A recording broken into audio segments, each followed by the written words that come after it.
Amici, buonasera. Stasera vi parlerò di una pratica molto importante sui vini bianchi e sui vini rosati, ma in modo particolare proprio sui bianchi di alta qualità. L'operazione che andiamo a illustrare si chiama battonage, che significa rimescolamento. In che consiste? A fine fermentazione, come vi ho detto, spesso il vino viene immediatamente separato dalla parte più sporca, le cosiddette fecce più grossolane, viene travasato, viene messo su un'altra vasca, viene colmata e viene lasciato a temperatura sicuramente non alta, vedete qui 9 gradi 8 addirittura il Trebbiano, perché come vi ho detto in passato per evitare che si inneschino fermentazioni sgradite come la fermentazione malolattica, che sarebbe veramente deleteria sui vini bianchi e sui vini rosati. Poi questo vino viene lasciato riposare anche per 1, 2, 3 mesi sulle fecce nobili, sulle fecce fini, sulla parte più sottile, più fine del deposito, che è costituita per la stragrande maggioranza da cellule di lievito che hanno fatto la fermentazione alcolica.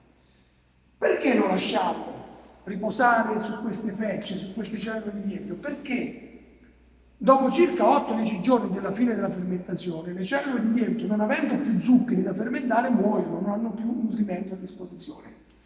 E quindi si depositano sul fondo e durante questa fase comincia la fase di sfaldamento, quindi le cellule morte cominciano a rompersi e a liberare nel mezzo, in questo caso nel vino, tutta una serie di composti molto interessanti. Le mannoproteine, ad esempio. Cosa fanno queste mannoproteine?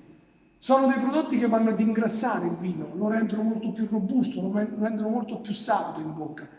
Quindi queste sostanze sicuramente vanno ad aumentare quello che è il valore, diciamo, qualitativo del vino che trattiamo. Per quanto tempo lo facciamo? Lo teniamo su queste fecce anche per 2-3 mesi. Questa operazione di battonage noi la ripetiamo ogni 7, 10, 15 giorni. Ci regoliamo tirando fuori dal provino un goccio di vino e vedendo la torbidità. Quando vediamo che il vino comincia a tornare limpido perché le cellule di lievito, queste fecce nobili, si depositano, noi attraverso un agitatore rimescoliamo il tutto, proprio per amalgamare tutti questi composti.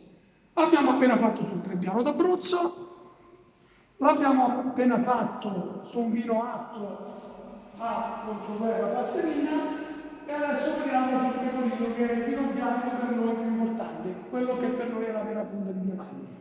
Come potete vedere il pecorino non fa eccezione, ve lo faccio vedere qua dal display. La temperatura attuale del vino sta sui 9,6 gradi, quindi bello freddo, proprio per evitare, come vi dicevo prima, l'innesco di fermentazioni secondarie sgradite come la malolattica. E adesso attraverso questo attrezzo, che altro non è un agitatore, rimettiamo in rimescolamento, in movimento, tutte quelle che sono le fecce nobili. Vi posso dire che il pecorino è stato vendemmiato ad agosto, la fermentazione è finita all'incirca intorno al 10 settembre, quindi è un vino che sono quasi 2 mesi che sono sulle fecce nobili, sulle fecce fini, proprio siamo in piena fase di rilascio di quelle famose mannoproteine che vanno a impreziosire, diciamo, questo prodotto, questo vino. Adesso operiamo, con l'aiuto di mio padre, vieni che metti in moto l'agitatore, io prendo questo video, così vi porto sopra la botte a far vedere quello che realmente succede nel momento in cui mettiamo in moto. Mio padre sotto si prepara ad accendere l'agitatore, andiamo sopra, così potete vedere esattamente quello che succede. Siamo sopra la botte, guardate come è limpido al momento questo vino sopra, perché nella parte superiore sicuramente si inlimpidisce molto prima. Adesso mettiamo in movimento l'agitatore e vedete come cambia di colore, come arrivano le fecce sopra. Puoi partire, Vai. Abbiamo acceso, qualche secondo di pazienza. No.